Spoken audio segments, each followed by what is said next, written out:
Hi ಎಲ್ಲೋ ಎಲ್ರಿಗೂ ನಮಸ್ಕಾರ. ರಚನಾ creative cooking ಚಾನಲ್ಗೆ ಸ್ವಾಗತ.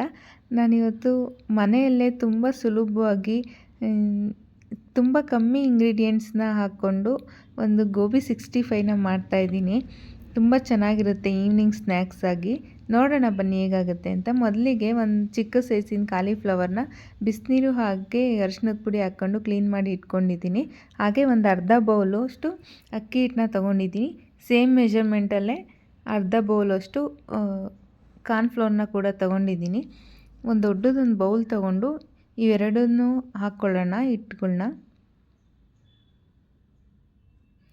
ಹಾಗೆ ಒಂದು ಅರ್ಧ ಸ್ಪೂನು ಜೀರಿಗೆ ಪುಡಿನ ಹಾಕ್ಕೊತಾ ಇದ್ದೀನಿ. ಅರ್ಧ ಸ್ಪೂನ್ ಗರಂ ಮಸಾಲ, ಅರ್ಧ ಸ್ಪೂನು ಕಾಳು ಮೆಣಸಿನ ಪುಡಿ, 1 ಸ್ಪೂನು ಕಾಶ್ಮೀರಿ ರೆಡ್ ಚಿಲ್ಲಿ ಪೌಡರ್ನ ಬಳಸಿದ್ದೀನಿ. ಕಲರ್ ಚೆನ್ನಾಗಿ ಕೊಡುತ್ತೆ ಅಂತ. ನಾರ್ಮಲ್ಲು ಕೂಡ ಹಾಕ್ಕೋಬೋದು. 1 ಸ್ಪೂನು ಶುಂಠಿ ಬೆಳ್ಳುಳ್ಳಿ ಪೇಸ್ಟ್ ಕೂಡ ಹಾಕ್ಕೊತಾ ಇದ್ದೀನಿ. ಹಾಗೆ ರುಚಿಗೆ ತಕ್ಕಷ್ಟು ಉಪ್ಪು.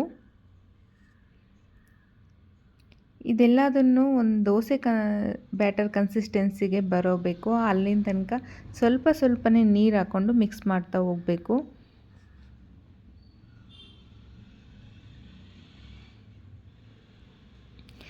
ಇದು ಮಾಡ್ತಿರುವಾಗಲೇ ಎಣ್ಣೆ ಕಾಯಕ್ಕೆ ಇಟ್ಕೊಂಬಿಡಿ. ಈಗ ಒಂದು ಕಡೆ ಎಣ್ಣೆ ಕೂಡ ಕಾಯ್ತಾ ಇದೆ. ಈಗ ಕಲಿಸ್ಕೊಂಡಿರೋ ಬ್ಯಾಟರ್ ಕೂಡ ರೆಡಿಯಾಗಿದೆ. ಇದಕ್ಕೇ ಕಾದಿರೋ ಎಣ್ಣೆ 1 ಸ್ಪೂನ್ ಹಾಕ್ಕೊಂಡಿದ್ದೀನಿ.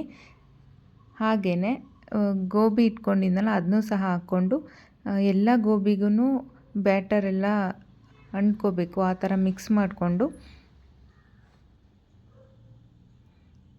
ಹೀಗಾಗಿದೆ. ಈಗ ಎಣ್ಣೆ ಕೂಡ ಕಾಯಕ್ಕೆ ಇಟ್ಟಿದ್ನಲ್ಲ, ಈಗ ಒಂದೊಂದನ್ನೇ ಎಣ್ಣೆಗೆ ಹಾಕ್ಕೊಳ್ಳೋಣ. ಮೀಡಿಯಮ್ ಊರಿಲಿರಬೇಕು. ತೀರಾ ಐ ಫ್ಲೇಮು ಬೇಡ, ಲೋ ಫ್ಲೇಮು ಬೇಡ.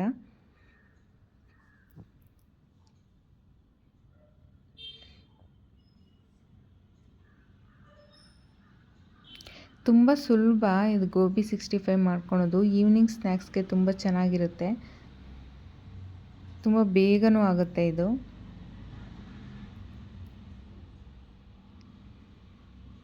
ಈಗ ಆಗಿದೆ, ಎತ್ಕೊಳ್ಳೋಣ. ಇದನ್ನು ಲಾಸ್ಟಲ್ಲಿ ಇನ್ನೂ ಒಂದು ಸತಿ ನಾನು ಎಣ್ಣೆಗೆ ಹಾಕ್ಕೊತೀನಿ, ಅದು ಕೂಡ ತೋರಿಸ್ತೀನಿ. ಈಗ ನೆಕ್ಸ್ಟು ಅದೇ ಥರನೇ ಇನ್ನೂ ಸ್ವಲ್ಪ ಇದೆಯಲ್ಲ ಅದನ್ನು ಕೂಡ ಹಾಕ್ಕೊಂಬಿಡೋಣ.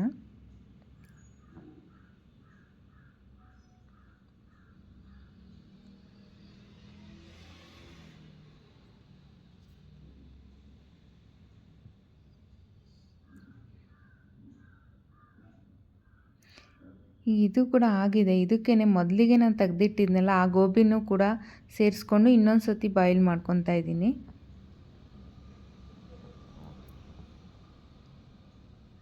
ಈಗ ಎರಡು ಒಟ್ಟಿಗೆ ತಗೊಂಬಿಡೋಣ.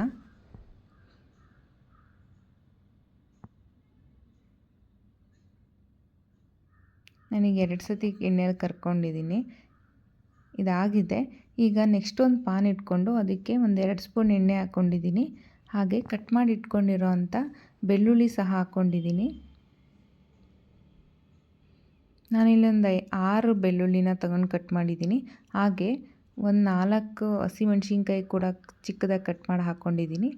ನಂತರ ಕರಿಬೇವಿನ ಸೊಪ್ಪು,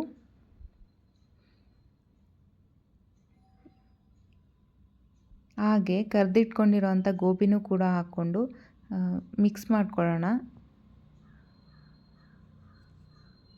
ಇದಕ್ಕೆ ಮತ್ತೆ ಒಂದು ಅರ್ಧ ಸ್ಪೂನು ಕಾಳು ಮೆಣಸಿನ ಪುಡಿನ ಸೇರಿಸ್ಕೊಂಡಿದ್ದೀನಿ. ಅಷ್ಟೇ, ಇದು ಇನ್ನೇನು ಸಾಸ್ ಯಾವುದೇ ಥರ ಸಾಸ್ ಕೂಡ ಇಲ್ಲಿ ಬಳಸಿಲ್ಲ. ಗೋಬಿ 65 ರೆಡಿನೇ ಆಗೋಗ್ಬಿಡ್ತು. ನೀವು ಕೂಡ ಟ್ರೈ ಮಾಡಿ ಹೇಗೆ ಬಂದಿತ್ತು ಅಂತ ಕಮೆಂಟ್ ಮಾಡಿ. ಇನ್ನು ಹೆಚ್ಚೆಚ್ಚು ಈಸಿ ರೆಸಿಪಿಗಳಿಗೋಸ್ಕರ ರಚನಾ ಕ್ರಿಯೇಟಿವ್ ಕುಕಿಂಗ್ ಚಾನಲ್ನ ಸಬ್ಸ್ಕ್ರೈಬ್ ಮಾಡ್ಕೊಳ್ಳಿ. Thank you.